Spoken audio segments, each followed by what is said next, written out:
Hey everyone, welcome back to Beyond the Label. I'm Ruby, and as always, I'm joined by Eric. Today, we're diving into something that honestly doesn't get talked about enough, the mental health of caregivers. And I mean, not just the big dramatic stuff, but the everyday grind, right? Absolutely, Ruby. Caregivers are often the unsung heroes, but the toll it takes, burnout, anxiety, that constant low-level stress, it's real. And it's not just about the person they're caring for. If the caregiver's not well, the whole system can wobble. Yeah, and I think people forget that. Like my aunt, she became a caregiver almost overnight when my uncle had a stroke. She was so focused on him, she didn't even notice her own mental health was slipping.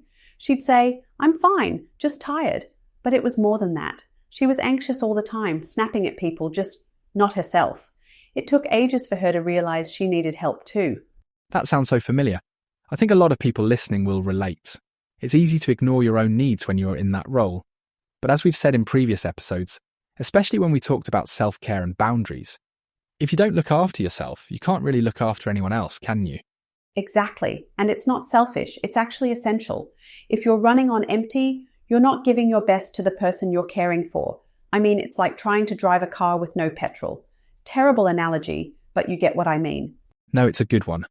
And I think recognizing those early signs, like irritability, exhaustion, or just feeling overwhelmed all the time, is so important. It's not weakness, it's just being human. So let's talk about what can actually help. Mindfulness is one of those things that comes up a lot, and for good reason. Even just a few minutes of deep breathing or a quick body scan can make a difference. We touched on this in our mindfulness episode, but it's worth repeating. These little practices can really ground you. Yeah, and you don't have to sit cross-legged on a mountain or anything. My aunt started with just 5 minutes in the morning before the chaos kicked in. She'd do a breathing exercise she found on YouTube. Nothing fancy, but it helped her reset. And now there are so many digital tools out there. I came across this app called Calm Care. It's designed specifically for caregivers. It offers guided meditations, stress tracking, and even connects you to virtual support groups. There was a case study where a group of carers used it for a month, and most of them reported feeling less isolated and more in control of their stress. It's not a magic fix, but it's a start. I love that.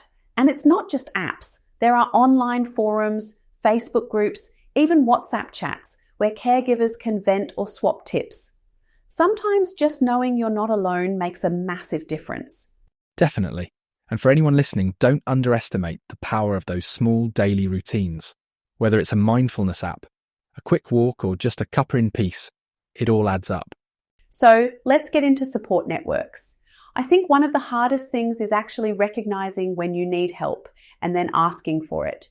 There's still this weird stigma like you should be able to handle everything on your own. Yeah, and that's just not realistic. Early recognition is key. If you're feeling constantly overwhelmed, or if your friends are saying, "Hey, you don't seem yourself," that's a sign. And reaching out to a professional, or even just a trusted friend, can make all the difference.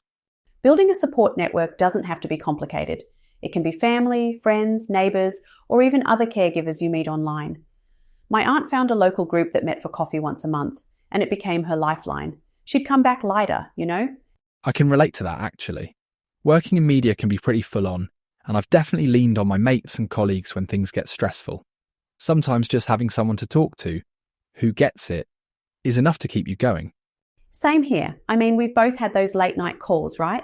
Where you just need to vent or laugh about something ridiculous that happened at work. It all counts. And for caregivers, those connections are even more important. Absolutely. So if you're listening and feeling isolated, please remember, you're not alone and there are people and resources out there to help. Even small steps can make a big difference. All right, that's all we've got time for today. Thanks for joining us on Beyond the Label. We'll be back soon with more stories and strategies, so take care of yourselves and each other. Thanks, Ruby. And thanks to everyone listening. See you next time.